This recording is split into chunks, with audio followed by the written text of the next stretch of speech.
दोस्तों, जब हम इतिहास के पन्नों को पीछे पलटते हैं तो कुछ चीज़ें हमें काफ़ी स्ट्रेंज लगती हैं। हमारे दिमाग में कई तरह के सवाल उठते हैं जिनके जवाब शायद कोई नहीं जानता। ऐसे ही सवालों में से एक सबसे स्पाइन चिलिंग क्वेश्चन जो आज तक ह्यूमैनिटी को हॉन्ट करता है वो ये है कि what if Hitler and Nazi Germany won World War 2 and Hitler had survived. इस सवाल का एग्जैक्ट आंसर तो किसी के पास नहीं है, लेकिन एक बात जाहिर है कि जो भी होता वो शायद अच्छा नहीं होता। आपको जानकर हैरानी होगी कि हिटलर के दिमाग में वर्ल्ड वॉर 2 जीतने के बाद वर्ल्ड वॉर 3, 4, 5 और इवन इससे आगे तक की प्लानिंग चल रही थी जब तक जर्मनी पूरी दुनिया पर कब्जा नहीं कर लेता। आज की वीडियो में हम एक ऐसे ही ऑल्टरनेटिव वर्ल्ड की पॉसिबिलिटीज को एक्सप्लोर करेंगे। तो चलिए शुरू करते हैं आज के इस इंटरेस्टिंग डिस्कशन को। नमस्कार दोस्तों, मेरा नाम है आदर्श और स्वागत है आपका स्टडी IQ में। दोस्तों, ह्यूमन हिस्ट्री में ऐसे कई बड़े वॉर्स लड़े गए जो ह्यूमन हिस्ट्री के लिए ड्रामेटिक टर्निंग पॉइंट साबित हुए। लेकिन मेन मुद्दे पर आने से पहले हमें यह जानना बहुत ज़रूरी है कि ऐसा क्या है कि जर्मन्स का ये वर्ल्ड वॉर 2 जीतना इतना क्रिटिकल डिस्कशन बन जाता है। इसके दो कारण हैं। पहला तो रीज़न ऑब्वियस है कि वर्ल्ड वॉर 2 ह्यूमन हिस्ट्री का सबसे बड़ा और सबसे कॉस्टली वॉर था। यह अभी तक यूरोप में देखे जाने वाली इस लेवल की पहली और आखिरी लार्ज स्केल फाइट थी। हालांकि उसको खत्म हुए 75 ईयर्स से भी ज़्यादा हो चुके हैं, लेकिन आज भी ये एक सिग्निफिकेंट अमाउंट ऑफ पॉपुलेशन की मेमोरी में न सिर्फ जिंदा है बल्कि अभी तक उनको हॉन्ट करता है। और दूसरा और मोर इम्पॉर्टेंट रीज़न ये है कि ये एक अकेला ऐसा वॉर था जहां गुड और बैड ग्रुप्स के बीच एक क्लियर डिफरेंस देखा जा सकता था। उससे पहले हुए वॉर्स में मोरली कौन सही है और कौन गलत, इस चीज़ को लेकर एम्बिग्यूटी नजर आती थी। लेकिन इस वॉर में हुए होलोकास्ट और हिटलर के दुनिया की एक पूरी रेस को मिटाने के डिजायर और अटेम्प्ट्स के कारण इसको पहले हुए वॉर से नहीं आंका जा सकता। तब आप समझ सकते हैं कि इस वॉर की इंटेंसिटी और उसके हॉरर्स की वजह से ये क्वेश्चन हमें आज तक क्यों हॉन्ट करता है। खैर, कुल मिलाकर इस वॉर ने ह्यूमन काइंड की डेस्टिनी को ट्रांसफॉर्म करके रख दिया।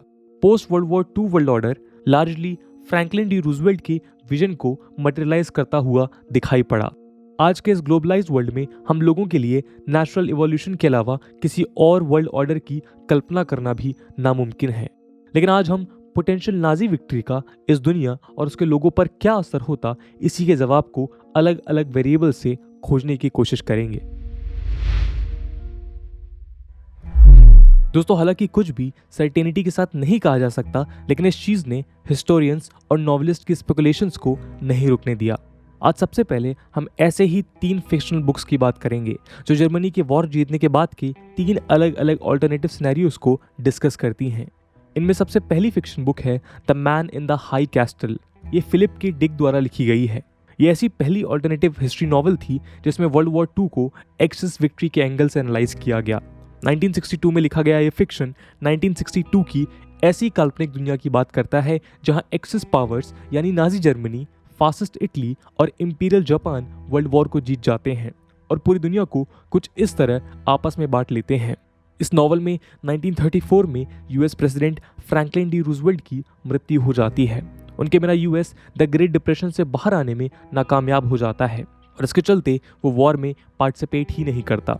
इसी के चलते नाजी जर्मनी यूनाइटेड किंगडम और यूएसएसआर को हरा देता है और इंपीरियल जापान यूनाइटेड स्टेट्स पर कब्जा कर लेता है। इस फिक्शन में भी world cold war type situation की तरह ही 2 ब्लॉक्स में डिवाइडेड होता है, जिसमें ग्रेटर जर्मन रीच और उसका ally Italian Empire of Japan के साथ आमने सामने खड़े होते हैं। इसी तरह रॉबर्ट हैरिस के द्वारा लिखी गई बुक फादरलैंड नाजी विक्ट्री के बाद हुई यूरोप की हालत का बखान करती है। इससे पिछले वाली बुक के कंपैरिजन में ये चीज़ों का एक ज़्यादा रियलिस्टिक अकाउंट प्रोवाइड करती है। 1992 में लिखी गई ये बुक फिक्शनल 1964 में सेट की गई है, जहां हिटलर अपना 75th बर्थडे सेलिब्रेट करने जा रहा होता है। यहां जापान यूनाइटेड स्टेट्स के द्वारा हरा दिया जाता है, लेकिन अब यूएस और जर्मनी एक कोल्ड वॉर में एंगेज होते हैं और नाजी जर्मनी पूरे यूरोप में अपना कंट्रोल स्टैब्लिश कर लेता है in the presence of mine enemies. ये आज की तीसरी और सबसे इंटरेस्टिंग फिक्शन है जो नाजी विक्ट्री का इम्पैक्ट 21st सेंचुरी के वर्ल्ड ऑर्डर पर एनालाइज करती है। 2003 में लिखी गई ये बुक फिक्शनल 2010 में सेट की गई है। इसमें यूएस वर्ल्ड वॉर 2 के बाहर रहता है, जिसके चलते एक्सिस पावर्स की जीत होती है। लेकिन वर्ल्ड वॉर 3 में ये axis powers nuclear weapons use करती हैं, जिसकी वजह से यहाँ यूएस हार जाता है और इसी के चलते जर्मनी और जापान दो सुपर पावर्स की तरह उभरती हैं जो मोर और लेस पूरे वर्ल्ड पर कब्जा कर लेती हैं।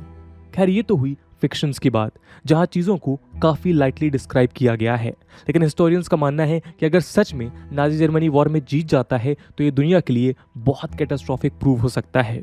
वो क्यों, चलिए देखते हैं।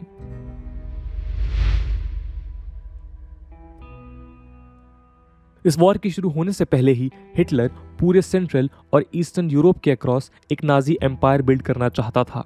उसका मानना था कि आर्यन रेस के लोग रेशियल हायरार्की में सबसे ऊपर आते हैं और बाकी ज्यूइश और स्लाव्स एथनिसिटी के लोग इन्फीरियर होते हैं। इसी के चलते वो इन सभी कम्युनिटीज़ को ख़त्म करके अपनी मास्टर रेस को पूरे यूरोप में फैलाना चाहते हैं। हिटलर के final solution to Jewish question में ऑलरेडी उसने ना सिर्फ केवल यूरोप बल्कि पूरी दुनिया से ज्यूइश लोगों का नरसंहार करने का फैसला कर लिया था। तो जाहिर है कि अगर वो इस वॉर में जीत जाता तो वो अपने इस मिशन को पूरा करने के बाद ही शांत होता।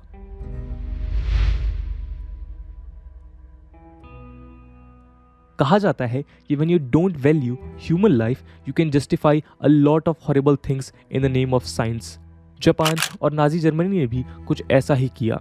हिटलर 3 कैटेगरीज में ह्यूमन एक्सपेरिमेंटेशन किया करता था, जिसमें इंक्लूडेड थे combat related experiments, pharmaceutical trials और जेनेटिक टेस्टिंग। हिटलर ने ज्यूज के साथ और जापानीज ने चाइनीज और रशियन प्रिजनर्स ऑफ वॉर्स के साथ इन्हीं एक्सपेरिमेंट्स के नाम पर जिस तरह के टॉर्चर्स किए वो यहाँ डिस्क्राइब करने के लायक नहीं है। तो अगर हिटलर ये वॉर जीत गया होता तो ह्यूमंस पर इस तरह के टॉर्चर्स भी एक आम बात हो गई होती।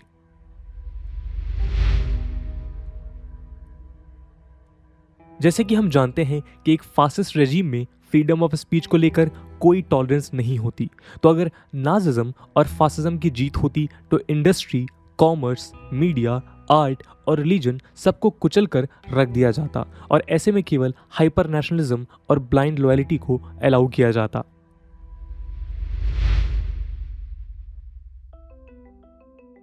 दोस्तों, दोनों जर्मनी और जापान यूनाइटेड स्टेट्स पर कब्जा करना चाहते थे। अगर एक्सिस पावर्स वर्ल्ड वॉर 2 में जीत जाती तो जाहिर है कि वो यूनाइटेड स्टेट्स पर भी अपना कब्जा जमा कर ही रहते।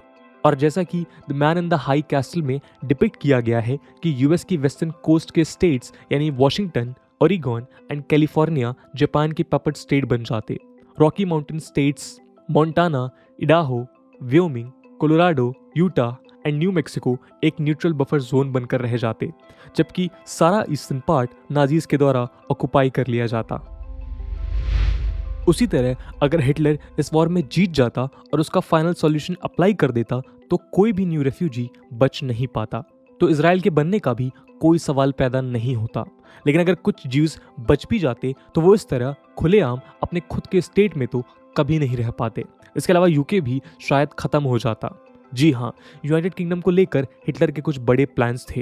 हिटलर यूएसएसआर के बजाय यूके को इन्वेड करना चाहता था, लेकिन वो ये जानता था कि विंस्टन चर्चिल उनकी टेरिटरी में किसी भी तरह के जर्मन एग्रेशन को टॉलरेट नहीं करेंगे और दूसरी तरफ उसके पास इतनी डेवलप्ड एयर फ्लीट भी नहीं थी। इसलिए उसने अपना ये प्लान ड्रॉप कर दिया और यूके के बजाय यूएसएसआर को इन्वेड किया। लेकिन अगर वो ये वॉर जीत जाता तो वो इस पूरे ब्रिटिश आइल्स को अपने लिविंग स्पेस और मिलिट्री बेसिस में कन्वर्ट कर देता, जिससे वो नाजी यूरोप को वेस्ट और पर्टिकुलरली यूनाइटेड स्टेट्स से आने वाले थ्रेट से बचा सके। दोस्तों, जापान के डिजायर्स भी जर्मनी से कुछ कम नहीं थे। जापान एक स्मॉल हेवली पॉपुलेटेड आइलैंड था जिसके पास मिनिमल एंड नेचुरल रिसोर्सेज थे, जबकि उसके आसपास के सभी देश नेचुरल रिसोर्सेज से भरपूर थे और इसलिए जापान इन सब पर कब्जा करना चाहता था। तो अगर जापान असल में फिलीपींस को कैप्चर करके यूएस के पर्ल हार्बर पर डायरेक्टली अटैक नहीं करता तो हाई चांसेस थे कि वो फार ईस्ट को इंपीरियलाइज कर चुका होता और शायद आज most of the China and Pacific Asia imperial Japan का पार्ट होता। अपनी बायोग्राफी मेन कैंप में हिटलर ने बताया कि कैसे वो जर्मन्स के लिए और ज़्यादा स्पेस चाहता था। इसी के चलते वो रशियन लैंड का एक लार्ज पार्ट सीज करके रशियन ज्यूस को मारना और स्लाव्स को इनस्लेव करना चाहता था। इतना ही नहीं, अगर जर्मनी सच में यूएसएसआर से जीत जाता तो वो उसकी प्लेथोरा ऑफ रिसोर्सेज को एक्वायर करके एक सुपर पावर भी बन सकता था। तो कुल मिलाकर आप देख सकते हैं कि यहाँ स्पेकुलेशंस की कोई कमी नहीं है। ऐसे न जाने कितने वेरिएबल्स हैं जिनको एनालाइज करना इस वीडियो की स्कोप के बाहर है। क्या हो सकता था इसकी हम सिर्फ कल्पना कर सकते हैं, लेकिन जो हुआ उसने वेस्टर्न सिविलाइजेशन और इस पूरी दुनिया के लिए एक नई हिस्ट्री क्रिएट की। लेकिन एक बात इस वीडियो के जरिए अब आप समझ ही चुके होंगे कि अगर हिटलर इस पॉइंट पर जीत जाता तो आज इस दुनिया का नक्शा कुछ और ही होता और ये दुनिया इंसानों के रहने के लिए किसी सजा से कम नहीं होती। तो दोस्तों, ये थी कहानी हिटलर की अगर वो वर्ल्ड वॉर 2 जीत जाता। इस पूरे स्पेकुलेशन भरे एनालिसिस को लेकर आपका क्या ओपिनियन है, कमेंट सेक्शन में ज़रूर बताइएगा। आज की वीडियो के लिए इतना ही। आई होप आपको वीडियो पसंद आई होगी और अगर पसंद आई है तो अपने दोस्तों के साथ शेयर करना मत भूलिएगा। हम मिलते हैं अगली वीडियो में। तक के लिए जय हिंद, जय भारत।